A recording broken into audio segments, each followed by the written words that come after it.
Hi you guys, and welcome back.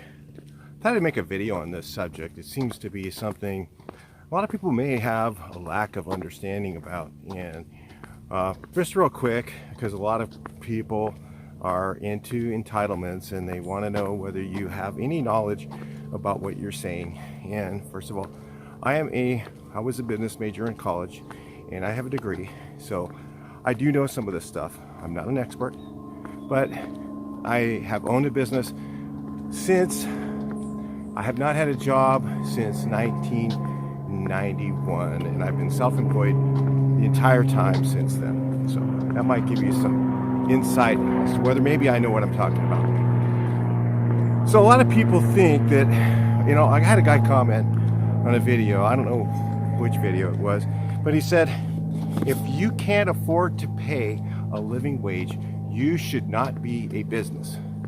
You shouldn't have a business. There shouldn't be any businesses that can't afford to pay minimum living wage to employees.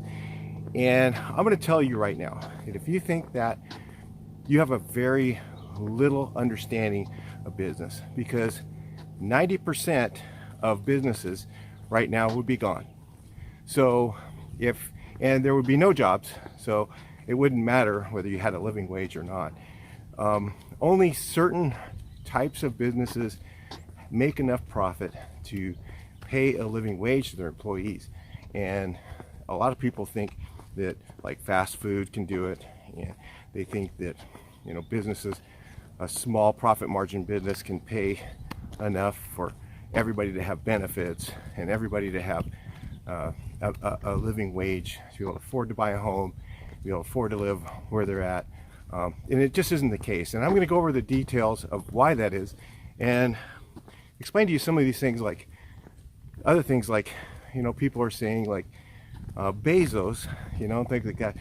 He's a multi-billionaire. He could liquidate and he could sell and have health care for every person in the United States. That actually is not true either. And it's because people have a lack of understanding about business and how it works and what working capital is and things like that. So we'll go over those things. Business, in order for it to pay a living wage, has to have a really high profit margin. There's tons of different types of businesses. There's businesses where people work at home part-time doing something, and sometimes they barely make, even some of them don't even make minimum wage. And it just depends on the type of business. And some of those businesses are very nice to have. Some people have them working at home, have an extra little bit of money coming in, and it's kind of handy, to have a little bit extra money. So there's those type of business, and then eventually, over time, they can grow into something larger and become a full-time business, just like YouTube. People start out doing YouTube, and some of these guys are making millions of dollars, and for somebody to just come in and go, oh hey, they should just shut them all of them down, that's really not very fair. Those people have worked hard for a long time, and you've paid a lot of the price even for doing YouTube, and eventually, if they start making a lot of money, then nobody should be taking that away from them, just because they worked hard. How would you like it is if you worked at a company and you worked there for 20 years and you had a retirement and you had all this money that you had invested with the company, and they just took it all. That's basically what you're doing when you do that kind of thing. And it's just not fair. There's a guy who started McDonald's. He worked at McDonald's. He came here as an immigrant from another country. He went out and worked at McDonald's, making very little, and lived very, very minimalist, and saved everything he could, and then became a manager and all that. And finally, he was able to buy his own restaurant. It took 20 years. How would you feel as if it was you and you did that and they just took that from you? Guys like Bezos, he started in his garage doing Amazon books, right? And whoever thought it was going to grow to that where it's at now, and that fact that he's a multi-billionaire and all this stuff. And whoever thought that when he started? I didn't. I mean, some of my friends go, "Hey man, you should buy some stock in Amazon." I go, "What? A book company? All they do is books." Nah, I'm not really a book person. I do read some books, I read a lot on the internet. I do a lot more of that sort of thing. So, it's just preference, you guys, how you learn. And I, like I said, I graduated college, completed, got my degree, and, whatever. Does it make me a smarter person? No. There's tons of people who are way smarter than me, who've got the experience, they've got years and years of experience. I believe the experience you get and the experience you have is worth 10 times what you can learn in school. School is just something to help you get in the door, maybe get some knowledge under your belt, and help you get, in to the field you're looking to get into, and that's what it was for me. Why is it that companies can't all pay a living wage? And it all depends on the profit margin and the profitability of what they're doing. Like for instance, a fast food restaurant, when you take what they do and you divide it into small segments, like say a burrito at a fast food restaurant, there might be 30, 50 cents after paying wages, after paying food costs, after paying tens of thousands of dollars a month rent, after paying thousands of dollars a month in utility bills. Okay, all that stuff is super expensive for restaurants. So after paying all of that, they might make, say, 30 cents. Now, if they do that based on wages that are, say, $10 an hour, okay? In some states, it's still lower like that. In California, it's 20, and this is a real problem. Okay, so if they take that and they raise it to that, there's not enough. That 30 cents is not going to cover the amount it takes to pay the higher wages. So the only way they can do it is to raise the prices to the consumer. And what happens is, so say there's a hotel strike in the Bay Area right now, and the guys are like, well, we need to get paid a living wage to work here as a service guest service person. And, sorry, it's just there isn't enough profit there. Okay, they can't do it. Okay, so what happens is they have to raise the prices to the consumer. So let's say you're going out on vacation, because you might understand this easier than you can food, and you go into a hotel and they go, all the hotels are $250 to $500 a night. How many of you guys can afford to pay that? Well, the answer is very, very few of you, and a lot of people are just going to say no, and they're not going to do it, and they're not going to go on vacation anymore. They're just going to stay home. And that's kind of what's been happening lately, because people don't really have any money. So what happens is, if you have prices that are more than the consumer is willing to pay, then it's a case of something called supply and demand. So if you can't pay the price, then there isn't enough demand, right? And if you can pay the price, then there is. So there is limits on what places can charge to the consumer. People go, well, I'm in the house painting business, or I paint buildings. So if I went over and I said these people here, right in this area, and I said, hey, this house right here, and I said, look, I need to charge you $10,000, $12,000 to paint your house. What are they going to do? Sorry, we can't do it. We don't have that much money in our budget. People have limits on what they can pay. Those things are happening throughout all businesses right now because of inflation. So in order for companies to pay more, they have to raise prices to the consumer. The consumer has to raise prices, has to pay more for the stuff. And it creates all this cost push inflation. And what happens is it just becomes impossible to do. It's kind of like when California goes, hey, we want every new home to have solar panels.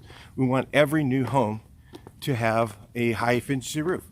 We want every new home to have a low NOx water heater. We want every new home to have a low NOx air conditioning system and a very high efficiency one. What happens is they price themselves out of the market. People can't afford to pay that much for something, okay? So these things are happening all around everyone. And to think that there's room in there for you to just for them to pay you more without you providing more to the business that makes them more profitable, it just isn't going to happen. So as an employee, if you want to make more money and you think that your company should pay you more, do something like this. Create value. Go to your employer and show them something that will make them more money and provide it to them. That's called, what do they call that? You're adding value to the company is what you're doing. So an employee that works for me, we go out and we're painting the house. And I don't usually do houses much anymore, but sometimes still do. So he says, look, if we use this material and we do things like this here, it's going to save us, man hours. So at the end of the day, it cuts our time that we're spending on the job. That creates the ability to make more profit. Now, if you have things that offset that, like if paint prices are going up and if other costs are going up, like insurance, like California, for instance, they're requiring all contractors to have workers' compensation, even if you have no employees. That's the new thing they're doing. So who's going to pay for that? Who's going to pay for it? Where's it going to come from?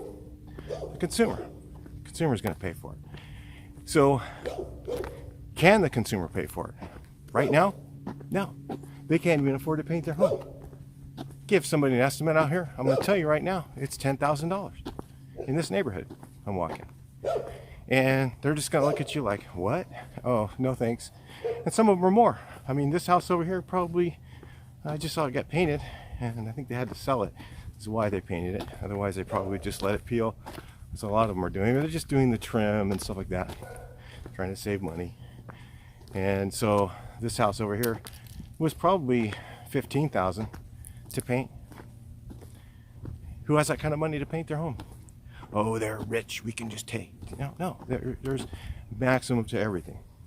So another thing I was going to tell you about is people go, well, Bezos can just sell all of his assets and he could provide health care to the whole world and stuff like that.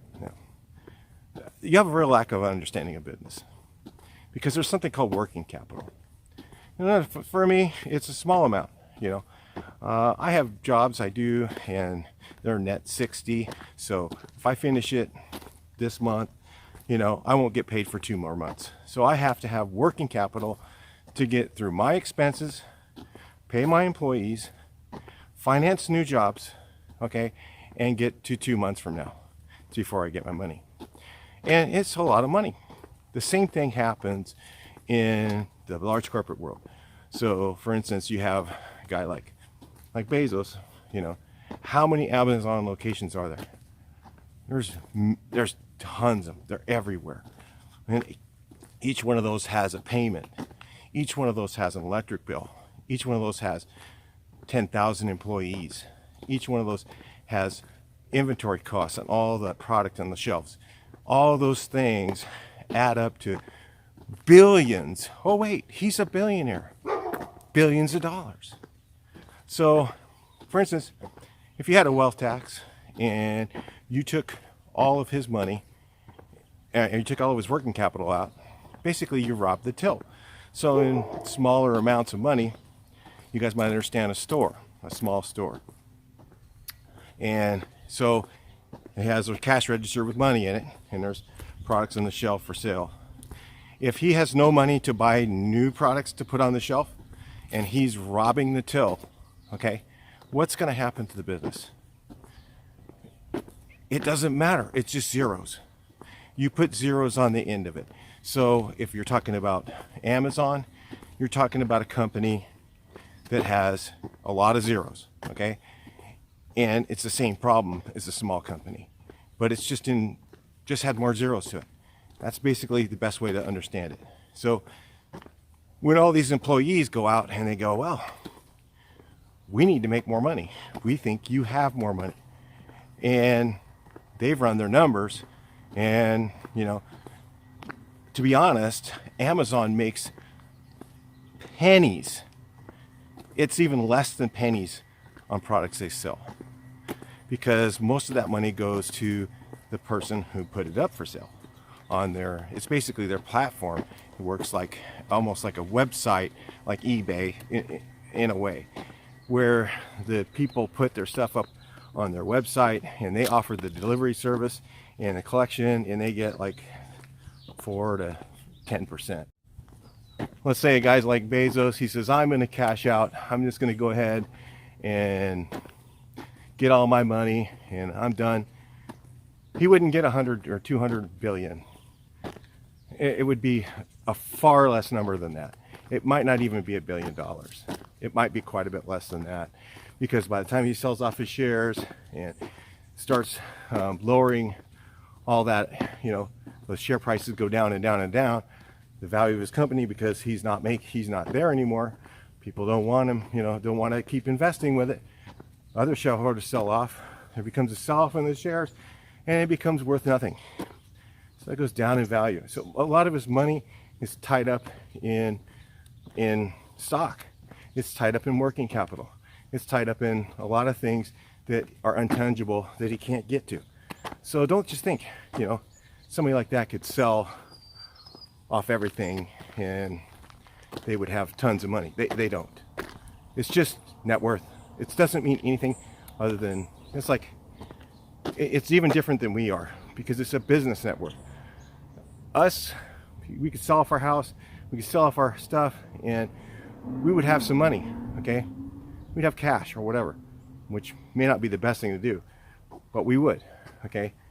But a company, a person who's a company, when they sell off their assets, the worth goes to nothing, because it's not making money anymore. So that's why this whole wealth tax thing would never work. You know, and you guys, you know, it'd be great if we could just take their money. It'd be great. God, if we could just liquidate and have money, pay off everything. No, it just doesn't work that way. It just doesn't. It's a false narrative. Something that, you know, you guys, it's something pushed by the politicians, and it just can't happen, you guys. So I hope this helped you guys understand that a little bit. And thanks for watching. I'll talk to you guys in the next video. Please like, share, and subscribe.